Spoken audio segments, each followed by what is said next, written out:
দেখুন, সুপ্রিম কোর্টের রায় হওয়ার পর এ ব্যাপারে কোনো দ্বিধা দ্বন্দ্ব কারো থাকা উচিত নয়। সুস্থ চিন্তার মানুষদের কোনো দ্বিধা ছিলও না। সেটা হচ্ছে সুপ্রিম কোর্ট সমস্ত নিয়োগ বাতিল করে দিয়েছেন দুর্নীতির কারণে এবং বলেছেন তোমরা স্বচ্ছভাবে আবার নিয়োগ প্রক্রিয়া চালু করো। এই রিভিউ টিভিউ এইসব বলে রাজ্যের মুখ্যমন্ত্রী সাধারণ চাকুরি প্রার্থীদের এবং বঙ্গ সমাজের অধিকাংশ মানুষকে বোকা বানাতে চেয়েছিলেন। সেটাও উনি সফলকাম হননি। এই মামলা যে রিভিউ করে কিছু হবে না এ সম্পর্কে অধিকাংশ মানুষ যাদের বোধ বুদ্ধি আছে তাদের মধ্যে কোনো রকম দ্বিধা দ্বন্দ্ব ছিল না। স্যার, আগামী 7ই এবং 14ই সেপ্টেম্বর পরীক্ষায় রিঅ্যাপিয়ার করতে হবে চাকরিহারা শিক্ষকদের। এই নিয়োগ যে স্বচ্ছভাবে হবে বলে কি আপনার ধারণা? আমি ব্যক্তিগতভাবে বললেই তো ওরা বলবেন যে উনি আমাদের বিরোধিতাই এত বলছেন। ওরা স্বচ্ছভাবে, ওদের মানসিকতার মধ্যে স্বচ্ছতা নেই, তা কি করে করবে?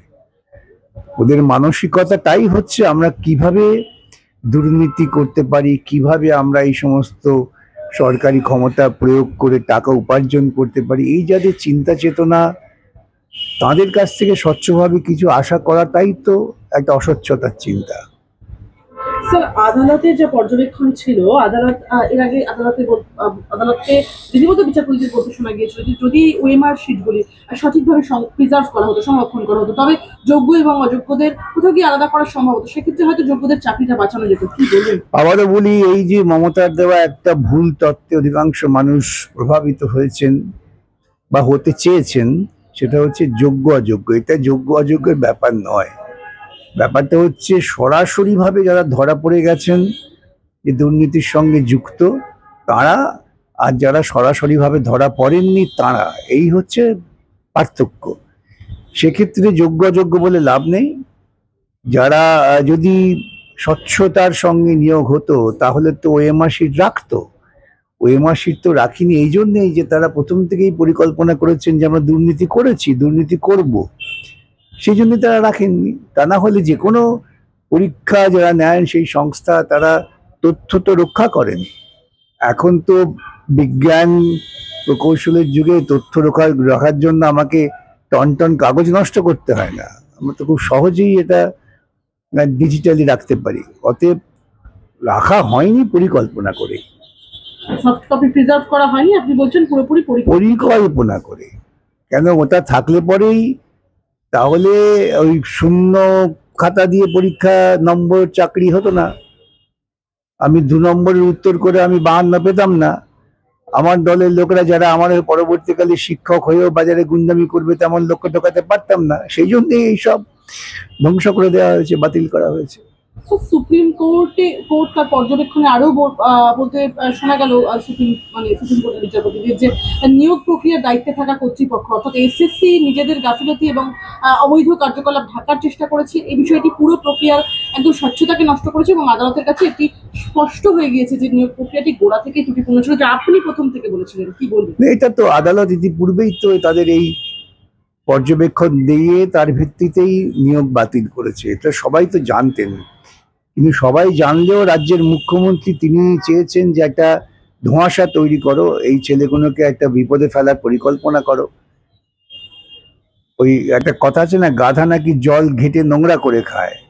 তা আমাদের রাজ্যের প্রশাসনটা ওই পর্যায়ের আর কি।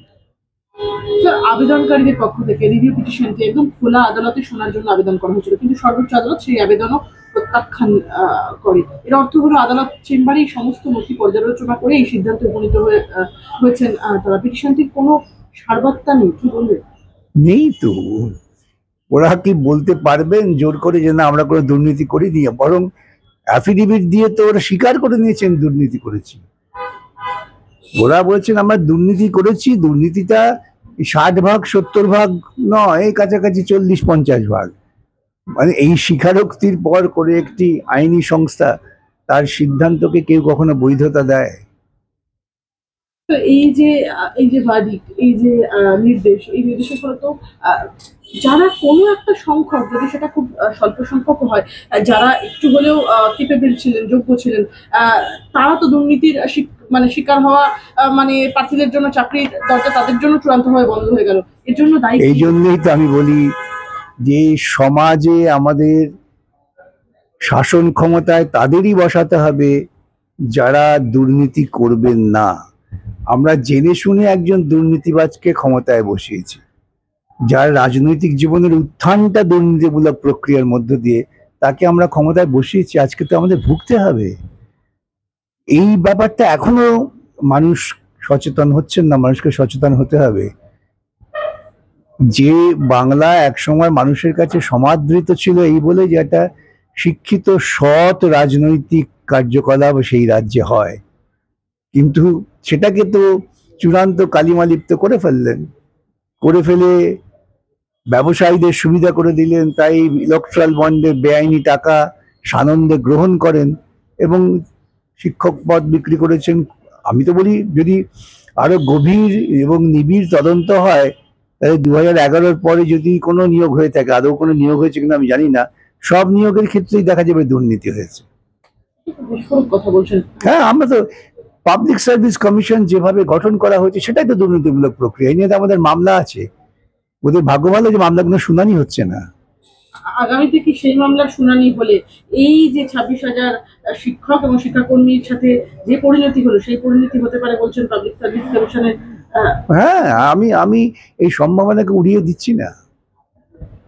তো কলকাতা হাইকোর্টের নির্দেশ অনুযায়ী চিহ্নিত যারা টেন্টেড ক্যান্ডিডেট ছিলেন, যাদের চাকরি বাতিল হয়েছে, তাদের প্রাপ্ত বেতন ফেরত দেওয়ার বিষয়টিও কি এখন কার্যকর হতে পারে? হবে তো, আদালত অবমাননার দরখাস্ত পেন্ডিং আছে তো। সুপ্রিম কোর্টের 2রা সেপ্টেম্বর শুনানি আছে, সেখানে সুপ্রিম কোর্ট কি আদেশ দেয় দেখতে হবে যে সেই আদালত অবমাননার অভিযোগ কলকাতা হাইকোর্ট শুনবে না সুপ্রিম কোর্ট শুনবে। যেই শুনুক, তখন এই সমস্ত কিছু তো কার্যকর করতেই হবে। মমতা বন্দ্যোপাধ্যায় রাজ্যের মুখ্যমন্ত্রী, তিনি এই বিষয়টি অত্যাধিক মানবিকভাবে পর্যালোচনার কথা বলেছিলেন, কি বলবো? আমি মানবিক শব্দটাকে এত খারাপভাবে ব্যাখ্যা না করাই বোধহয় ভালো। ওর মানবিকতার লক্ষণ হচ্ছে যে কলকাতা বা সারা ভারতবর্ষের সমস্ত জায়গার এই সংশোধনাগারগুলো তুলে দিয়ে ওই চিড়িয়াখানা করে দেওয়া হোক। কেন মানবিক দৃষ্টিভঙ্গি, চুরি করেছেন সে বেচারা কি করবেন, চুরি করেছেন, ডাকাতি করেছেন, কি করবে, করে ফেলেছে, ধর্ষণ করেছে, আহা সর্দি কাশি হয়েছিল, করে ফেলেছে। সুতরাং এই মানবিক শব্দটার এত অপপ্রয়োগ হচ্ছে এই আমলে যে আমি খুব শঙ্কিত আগামী দিনে এই মানবিক শব্দটা কি অর্থে ব্যবহৃত হবে, পরবর্তী প্রজন্ম কি অর্থ করবেন, এ নিয়ে একটা শঙ্কা থেকে যাচ্ছে আমার। তার শেষ একটা প্রশ্ন, রিভিউ পিটিশন খারিজ হলো, যোগ্য যারা নিজেদেরকে যোগ্য বা শিক্ষক বলছেন সেই সমস্ত চাকরি প্রার্থীরা জানিয়েছেন তারা তাদের আইনি লড়াই চালিয়ে যাবেন। স্পেশাল লিভ পিটিশন, এসএলপি এবং অন্যান্য আইনি পদ কি আছে সেক্ষেত্রে?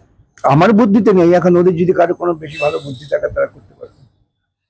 স্যার, রিভিউ পিটিশন খারিজ হয়ে যাওয়ায় চাকরি প্রার্থীদের সামনে এখন কি কিউরেটিভ পিটিশন দাখিলের একটি পথ খোলা রয়েছে, কিন্তু এই কিউরেটিভ পিটিশনে সাফল্য পাওয়ার সম্ভাবনা কত? শূন্য। স্যার, 12 বছর জেল খাটার পর অবশেষে সুদীপ্ত সেন এবং দেবযানী মুখোপাধ্যায় সারদা মামলায় বেকসুর খালাস হলেন। 4 বছর জেল খেটে শিক্ষামন্ত্রী জামিন পেলেন, অর্থাৎ কিছুই ঘটেনি। যারা বলছেন কিছুই ঘটেনি তারা তো দুর্নীতির হয়ে সওয়াল করছেন। ঘটেছে বলেই তো তারা এতদিন জেলে ছিলেন। ওই অন্য কেউ তো এত জেলে আটকে ছিলেন না। তারা ছাড়া পাইলেন কারণ যে তদন্তকারী সংস্থা তারা শেষ পর্যন্ত তাদের যে দায়িত্ব সে দায়িত্ব পালনে ব্যর্থ হয়েছেন, তাই। এছাড়া অন্য কোনো কারণ নেই। যে শোরগোল পড়েছিল রাজ্য জুড়ে, আদালতের এজলাসে দাঁড়িয়েই বিস্ফোরক দাবি করেছিলেন কুণাল ঘোষ যে মমতার বাড়িতেই রাখা ছিল সারদা বিপুল টাকা। একদম সেই মামলায় কার্যত না না, সেই এখনো তো সারদার দুর্নীতির মামলা সব তো শেষ হয়নি। এদের দু তিনটে, 4টি মামলা। হ্যাঁ, 2-3টে মাত্র থানায় যারা অভিযোগ করেছিলেন বঞ্চনার, তাদের সেই মামলাটা হয়তো রাজ্য সরকারের পুলিশ তো তথ্য সংগ্রহ করবেন না, নিয়ে আমরা স্থির ছিলাম বলে তো আমরা সুপ্রিম কোর্ট গিয়েছিলাম এবং সিবিআই তদন্ত চেয়েছিলাম। এখন সিবিআই তদন্তের ক্ষেত্রেও তারা দাদা এবং দিদি নিজেদের মধ্যে বোঝাপড়া করে আমটাম খেয়ে ব্যবস্থা করেছেন। স্যার, কলকাতা হাইকোর্টে অভূতপূর্ব ঘটনা, একদম রায় শোনানোর আগেই মামলা সরল অন্য এজলাসে। মামলাকারীর পক্ষ থেকে অন্তর্বর্তী নির্দেশের আর্জি জানানো হয়েছিল, সেই মতোই মামলা শুনানি শেষে দিন আদালতে রায় ঘোষণা শুরু করে। সেই সময় রাজ্যেরই অ্যাডভোকেট জেনারেল কিশোর দত্ত আপত্তি করেন। এজির দাবি এমনটাই ছিল যে তার সওয়াল এখনো শেষ হয়নি, তার আবেদন এই মামলাটি থেকে বিচারপতি যেন অব্যাহতি দেন। শেষমেশ বিচারপতি বিশ্বজিৎ বসু ওই মামলা থেকে সরে যাবেন। তবে এই বিষয়টি নিয়ে অসন্তোষ প্রকাশ করেছেন তিনি। প্রশ্ন হচ্ছে, তৃণমূলের শীর্ষ নেতৃত্বের ঘনিষ্ঠ কাউন্সিলরের নাম মামলাতে ওঠাতেই কি মামলা অন্য ঘরে সরাতে চান এজি? কি বলবেন? এজি কেন চেয়েছেন এজি বলতে পারবেন, তবে আমি বলতে পারি যে ভালো দৃষ্টান্ত স্থাপন করলেন না, এবং এর ফলে অনেক অপরাধী যারা তাদের মনের মধ্যে কিন্তু আগামী দিনে আর অপরাধ করে নির্দিষ্ট বিচারপতির কাছে মামলা করার একটা ঝোঁক তৈরি হবে। বিচারপতিরা মামলা শোনেন তো চিফ জাস্টিস যাকে যে মামলা বিষয় শোনার অধিকার দেন তার ভিত্তিতে, এছাড়া তো অন্য কিছু নয়। এখন আরো খারাপ লাগছে যে রাজ্য সরকার কোনো একটি দুই ব্যক্তির লড়াই, মূলত আমি যা বিষয়টা শুনেছি সেটা হচ্ছে হয়তো কলেজ কর্তৃপক্ষ বনাম কলেজ অধ্যাপিকা, তাদের লড়াই। সেই লড়াইয়ে রাজ্য সরকারের কি এত স্বার্থ জড়িত যে রাজ্য সরকারের পক্ষ থেকে এরকম দাবি করা হবে, সেটা একটু বিস্ময়কর। রাজ্য সরকারের স্টেক নিয়ে যখন আপনি প্রশ্ন করছেন, আমি বলবো এই যে পরিস্থিতি ছিল তা রীতিমতো বিব্রতকর। আপনারা সবসময় আপনাদের কথা থেকে সাধারণ মানুষ যারা হাইকোর্টের প্রতি একটা ভরসার, বিপুল ভরসার জায়গা খুঁজে পান, আস্থার জায়গা খুঁজে পান, এই আদালতের এই যে মর্যাদা, কোথাও গিয়ে একটা মর্যাদার প্রশ্ন উঠলো, সেখানে রীতিমতো বিশ্বজিৎ বসুকে বলতে শোনা গেল যে এটা প্রধান বিচারপতিকে জানানো হবে। কি বলবেন? হ্যাঁ, ঠিকই তো, তা জানাতেই হবে। তিনি মামলা কেন ছেড়ে দিচ্ছেন তার কারণ তো তাকে বলতে হয়। আমার শেষ প্রশ্ন আপনার কাছে। পূর্ব মেদিনীপুরের খেজুরিতে জলসা দেখতে গিয়ে উদ্ধার হয়েছিল দুই বিজেপি কর্মী সুজিত দাস এবং সুধীর পাইকের দেহ। পরিবার প্রথম থেকেই খুনের অভিযোগ করেছিলেন, কিন্তু ময়নাতদন্তের রিপোর্ট আসার পর রাজ্য পুলিশ জানালো যে বিদ্যুৎ স্পৃষ্ট হয়ে ওই দুজনের মৃত্যু হয়েছে। এরপর ফের ময়নাতদন্তের আবেদন জানিয়ে কলকাতা হাইকোর্টের দ্বারস্থ হয়েছিলেন মৃতের পরিবার। দ্বিতীয়বার ময়নাতদন্ত হলো এসএসকেএম হাসপাতালে। একদম সেখানে অবশ্য দেখা গেল ভিন্ন রিপোর্ট আসছে। মঙ্গলবার সেই রিপোর্ট দেখে বিরক্ত হলো কলকাতা হাইকোর্ট। মেদিনীপুর মেডিকেল কলেজের প্রথম রিপোর্ট একরকম, আর এসএসকেএম হাসপাতালের রিপোর্ট একরকম। স্যার, কি করে সম্ভব? বিচারপতি ঘোষণা করছেন। ঠিকই তো, এটা বিচারপতিদের আরো বেশি নিবিড় অনুসন্ধান করা দরকার তাদের বৈচারিক ক্ষমতা দিয়ে। এ থেকে প্রমাণ হচ্ছে যে এমনকি চিকিৎসকদের পর্যন্ত প্রভাবিত করে ময়না তদন্তকে বিকৃত রিপোর্ট দেওয়া যায়। এই যে সাংঘাতিক পরিণতি হয়, এবং এর ফলে দেখা যাবে হয়তো কত অপরাধী ছাড়া পেয়ে গেছে। ময়না তদন্তের রিপোর্ট এমন তৈরি হয়েছে যে অপরাধীরা মুক্ত হয়ে গেছেন। এটাও একটা খোঁজ করে দেখুন, শাসক দলের সঙ্গে এই সমস্ত চিকিৎসকদের একটা নিবিড় যোগাযোগ হয়তো আছে। স্যার, আমি একদম শেষে একটা প্রশ্ন করবো। নির্বাচন অনেক দূরে, তার আগে এই যে রাজ্যের পরিস্থিতি, কি বলবেন? মমতা বন্দ্যোপাধ্যায় তো সবসময় বলেছেন তিনি ভিন্ডিকটিভ পলিটিক্সে বিশ্বাসী নয়, কিন্তু কি চলছে রাজ্যে? মানে একটা কথা আপনাদের আগে বলেছি, এখন বলছি, ওই ভদ্রমহিলা মুখে যা বলেন জানবেন তার অন্তরে হচ্ছে অন্য কথা, এবং তিনি তার কর্মীদের ঠিক উল্টো কাজটা করবার জন্যই নির্দেশ দেন গোপনে।